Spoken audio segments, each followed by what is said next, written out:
First of all, little recap on the fights this Friday night, starting with Demetrius Andrade versus Artur Akavov. It's a big card. I mean, we're starting. I'll spin it all the way back from from 5:15. We got Jason Sosa. We got Nikosi Solomon. If you remember our heavyweight who lost his debut, he comes back in an absolute must-win fight on Friday night. We got Rashad Mati in his third fight, Golden Gloves champion, incredible amateur fighter we signed recently. We've got Amanda Serrano looking to become a 7-weight world champion, creating history on Friday night against world champion Eva Voraberger. We got Chris Algieri against Danny Gonzalez, local fight, local matchup. Danny Gonzalez, prospect of the year in 2018. Chris Algieri, former world champion. That's for the WBO International Light Welterweight Championship. Maurice Hooker also in the house, keeping his eye on Chris Algieri, which is a potential matchup for later on this year. We got the IBF Super Bantamweight Championship of the World between TJ Dehenny, hero for his victory out in Japan last time against Takahashi, looking to avenge defeat for Japan in that fight. We got Linares against Kano. Cheers, mate. Nice to see you. Golden Boy fight put together, a World Championship eliminator for the WBC crown. Maurice Hooker looking at Linares as well. I've missed one, haven't I?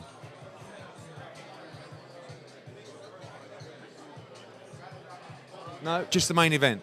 Demetrius Andrade, new 160-pound world champion against Artur Akavov. We saw him lose a close decision to Billy Joe Saunders. And really Andrade out very quickly after that win on October the 20th. Looking to get a quick voluntary defence in before either a mandatory or a big unification fight in 2019. Because I believe Andrade is one of the best middleweights in the world, and everybody knows it. Like, everyone in boxing knows it. He's been vastly avoided, but now he has a belt at middleweight. So I think he's going to be in some major fights this year. Friday night, live on DAZN, and obviously Sky Sports back at home. Tune in, or if you live in America, download the motherfucking app. Are you getting a few quid from DAZN? DAZN sponsoring you? Oh, but DAZN are very good to me, so I'm going to big them up. Good. You're not going to edit this interview, are you? Anyway, Edward. Right, okay. News today from the WBC is that, purse bids will be called on the 5th of February. Does this change your kind of plans moving forward? How does that affect us? The first thing that I thought when I saw WBC called the purse bid 60-40 to Deontay Wilder, Tyson won't be very happy. I thought to myself, I'll bid for that. I thought to myself, if I was a fighter, and I don't believe Tyson Fury has a contract at BT Sport, and I don't believe Deontay Wilder has a contract with Showtime, so I'd be thinking, fuck it, let's go to purse bids. Why don't you let Eddie Hearn do something crazy in the purse bid? Why don't you let DAZN do something crazy? It won't be my money. How much do you think DAZN would bid for that fight? Ooh. But I suspect they'll make a deal. 60-40, you've got, does Tyson Fury want more than 60-40? He wants, apparently, I saw a lot of reports, and I saw Frank Warren's piece with Gareth when he was sitting in the restaurant. I also don't want to be disrespectful, but I did. Have you seen, that Hatton Garden film where the old boys nick the gold out of the thing? He just reminded me of one of the blokes in that. There's like, it's 50-50 or nothing. What's the matter with you? You know what I mean? It's like, that's what it reminded me of. But with all due respect, that's not the instructions that I've got from other people regarding that fight. Tyson Fury was made a financial offer, not a split offer, because that is what he requested. If he wants a split, and if he wants 60-40, that can absolutely be discussed. 50-50 is not happening right now for this fight. You've got a 4-belt world champion against a challenger. We respect Tyson Fury. We rate him as a fighter. It's not about disrespect. It's just about business. So for all these guys, Deontay Wilder, if he wants 60-40, he can have it and all at 60-40. If Fury wants 60-40, he can have it at 60-40. But that wasn't what was asked to be presented to him. And maybe Frank's just out of the loop. Maybe he's just not involved. I don't know. But the interview was weird. If he really thinks it's going to be 50-50, that fight's not going to happen next.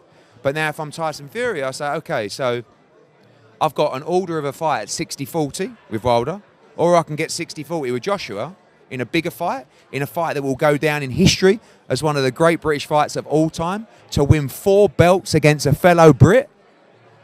I don't know. I can't tell you what's going to happen. But I think the move today by the WBC was nice. I like it. And I think it's going to shape things up a little bit. It will either make a deal happen quicker between those two, or one of them will turn around. Fury's like an independent, smart guy. He may look at that now and go, wow, with all the players in world boxing, Matchroom and DAZN and Sky, Frank Warren with BT, you've got Top Rank as well with ESPN, Fox and Showtime. Can you imagine the bidders for that fight in the current climate? So are you actually going to bid, yeah? Fucking right I am. I'm going to bid a fortune. But I doubt it'll get there. Because Tyson won't want 60-40. If he wants 50-50 against Joshua, he should be getting 60-40 against Wilder himself. So, on one hand, you've got Tyson Fury probably saying, do you know what? I'll just let it go. It's purse bid. I'm going to make a lot of money. But then the other hand saying, well, actually, he's only getting 40%. And like I said, if he really wants 50-50 against Joshua, he must want 60-40 or 70-30 in his favour against Wilder. Because he beat Wilder. He's already beaten him. So, but listen, maybe Wilder comes on and takes the fight with AJ. I don't know. It's all mad. It's all mad. But at least with this now, with the person who's been called for the 5th, you've kind of got that little bit of indication that something will be announced on their side or not by then. I always felt that they will do the rematch. If I was Tyson Fury, Wilder's a much easier fight for him than Joshua. Much easier. I don't think anyone would disagree with that. As much as you hate me, I don't think anyone would disagree with that. And for Wilder, at least if he fights Fury, it's not a high maintenance fight. He might get fiddled around and outboxed again. But if he fights Joshua, Joshua's going to clean him out. So I don't know. All I know is it's just speeding up the process, the inevitable process where a decision is looming. Right? And a decision is looming. Because sooner or later, in the next week or 10 days, we've all got to make a call. It's exciting, isn't it? Very exciting. Where does this all leave Dylan White? Right in the mix. He can take the fight. He's going to get a new offer in the next 24 hours. He might not like it, or he can sign it, and he's on for April 13th. Whoever strikes first is on. Like Donkey fucking Kong. I've done it again. You put that thing out of me swearing. It was a good clip.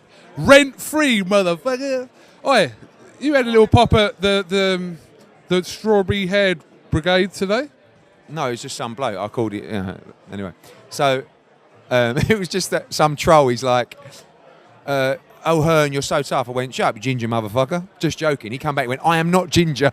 I was like, "Mate, I've seen your profile bit. You're 100% ginger. There's got nothing wrong with ginger people. I like ginger people, but embrace it." Canelo's strawberry head. Exactly. Say it to him though, would you? Oh well, you know, man.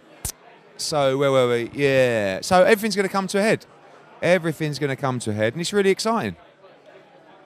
Edward, I had a list. No, I just had a list because Normally you only ask questions you're told to ask. Can you just stop with the insinuations, please? Edward, hold on. Right. Where is it? Questions for for Eddie Hearn. United for boxing. Services to boxing. Do you know what? In the world we live in, why fucking not? Edward, we didn't talk about Buatsi being ordered against Conroy. Obviously, you had an inkling that it could have been Anthony Yard. It's Conroy. As I understood it, and as there is absolutely no question this was supposed to happen, because let's be honest, if Callum Smith vacates to take a fight in America, who are the light heavyweights you're going to order to fight in Britain? Callum Johnson, sorry. Who are the light heavyweights you're going to order to fight? Buatsi, who's already in. Who's the other one in Britain? Who is he? Yard. So I'm just speculating that just perhaps a phone call was made to say, don't put Yard forward for this fight. Maybe I'm wrong. Maybe they just did order Conroy and Buatsi. Yeah, when I know they were going to order Yard. But anyway, irrelevant. The great news is someone's got a big set of bollocks and his name is Liam Conroy. Congratulations, Liam Conroy. He steps up, he gets the chance, he gets the payday to fight Boatsy, and that fight will be announced for March very, very soon for the British light heavyweight title On what card? on one of our cards that we will be putting on in March. Where? In London? Quite possibly. Did you, obviously you wasn't at the Amir Khan press conference because you were on a plane with me. We didn't know that until we landed. True. Did you see some of... First class, I was in economy. Yeah, obvs. No, I was in Economy Plus. Oh, did I pay for that flight? No, MTK paid for that. Hey, who paid for the hotel room this week? Matchroom USA. Not you, Matchroom USA. Okay, fair enough. Edward. Blue Blood Sports, all my biggest fans, do you know what I mean? Go on. What? Yeah, but not when they interview me. Their arse falls out. We'll see. I might get him an appearance on here. Can you comment on Golovkin to DAZN? No, I mean, nothing from what we discussed the other day. I believe he's still looking at his options. You know, Canelo will probably be announcing his opponent quite soon. I think, reading between the lines, Canelo, Golden Boy, would quite like to fight Golovkin in September. I don't know what's going to happen. I hope he comes with DAZN. Okay. So I went way off subject there because we were originally talking about Amir Khan and Terence Crawford. So I heard some of the comments that Amir Khan was saying. He kind of said that Kell Brook had talked himself out of the fight, etc., but he still says that he wants to fight him. So, I mean, what's your understanding of all this? Amir has made it very clear to us that win or lose, he wants to fight Kell Brook next. Okay? With Ramadan, that won't be until October, November, December time. So Kell's obviously going to have an interim fight himself. But when he says talked himself out of the fight, I don't know. Maybe he just said a few things that pissed him off. And Amir just thought, I'm not going to give you the fight. I don't know. Maybe that's what he means by that. But there was a few things said both ways, wasn't there? So you can't expect people to keep their mouth quiet when someone's being goaded or someone don't like you, or it's just boxing. So it's life. So, but he's made it very clear, and so is his lawyer, that he would like to fight Kell Brook next, win or lose. So we'll see. You know, a lot can happen in between. But can you make any comment on the TV rights to this fight? Will it end up on Sky? Will it end up on BT? So we can sell it to Sky if we want. I mean, Top Rank and Amir Khan want it to be a pay-per-view event. Is it a pay-per-view event at 4 or 5 o'clock in the morning? No, in my opinion. So is it, if it's combined with another big show from the UK? Maybe. But if we go April 13th, we won't be able to do April 20th anyway. So the fight is not automatically on Sky. We will work with Top Rank to see if it suits Sky. If it doesn't, it will go on the options to another broadcaster, BT, ITV, whoever wants to take it. But if we go April 13 with a Joshua pay-per-view at Wembley, obviously we're not going pay-per-view the week after at 5 o'clock in the morning. So once that situation sorted itself out, then they can work on what the TV deal is. I think everybody's preferred route, Top Rank, as I understand from what they've told me, Amir, myself, to put the fight on Sky. It needs to come with something if it's going to be a pay-per-view. It can't stand alone as a pay-per-view at 5 o'clock in the morning. DeGale Eubank, 2 questions. In your opinion, is that a pay-per-view fight? And secondly, how close were you to getting that fight? I think it was a big fight 2 years ago. I had a chance to work on that fight, and Sky turned that down as a pay-per-view. Sky did, not you? Yes. For me, it was one of those where I presented it to Sky and said, would you like to do this fight as a pay-per-view? And they said no. So, do I think it's a pay-per-view? If you was going to do it, you must think it's a pay-per-view, surely. It's got enough. Depends what it comes with, though. There's all kinds of different nights that can be put together. Is it a standalone pay-per-view on itself? Yeah. I mean, I have to say yeah, because that's why I asked Sky if they'd be interested. I just knew the fight was available, so I thought I'll ask Sky what they think, and they said no. It doesn't matter what I think. It's down to what the broadcaster thinks. I think it's a good fight. I think it was a great fight 2 years ago. But I think that there's enough spice for it to be a pay-per-view. I'll say that, yeah? So I don't think it's disgusting that it's pay-per-view. It's right borderline. That's why it didn't work for us. If Sky would have said yes, maybe we would have built a card around DeGale Eubank. But, you know, I think it's okay. It's one of those that look, if you don't want to watch it, I don't think it will do great numbers on ITV. But if you don't want to watch it, don't watch it. Like with any pay-per-view. So this time I'm a fan.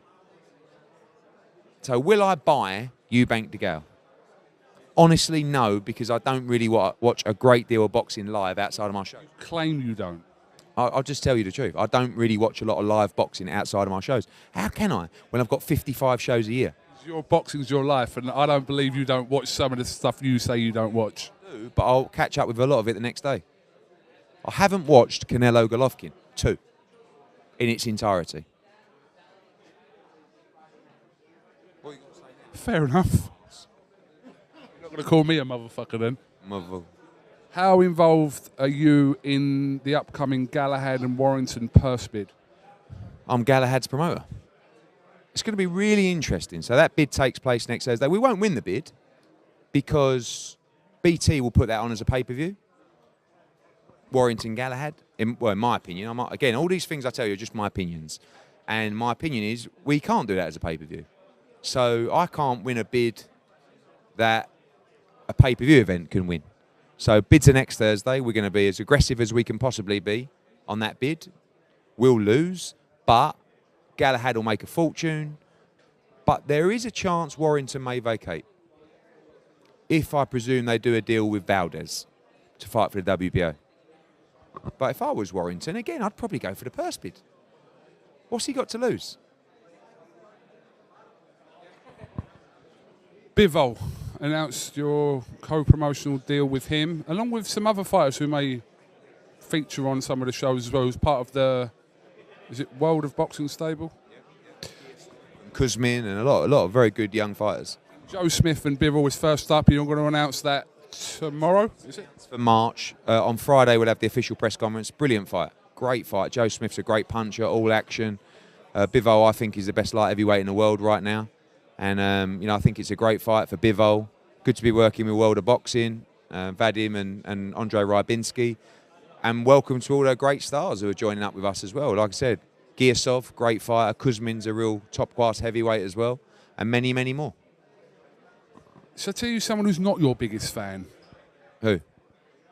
Stephen Espinoza. By the looks of it, I mean, I don't know that for definite, but...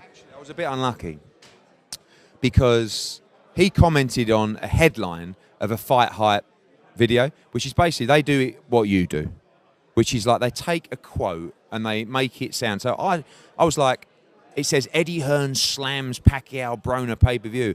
Pacquiao is faded and Broner is ill-disciplined. Can I ask you one question? Did you say those things within the interview with Fight Hype? I didn't slam them. They said to me, this is how it went. They went, does that fight excite you? And I went, not really. I went, Pacquiao is faded and Broner is ill-disciplined. So you did say those things, yeah. Yeah, but it's not like Eddie Hearn's. It's like watch the interview in the context, right? So what I said was the truth. Is Pacquiao faded? He's an all-time great legend of the sport. Is he faded? Yes. Didn't mean I didn't want to sign him. Is Broner ill-disciplined? Fuck me. Is Broner ill-disciplined? That's like saying is Kugan Cassius a terrible dresser? Everybody knows the answer to that. Yes.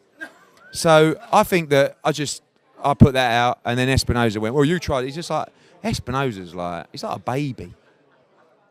He hates me. Hates me.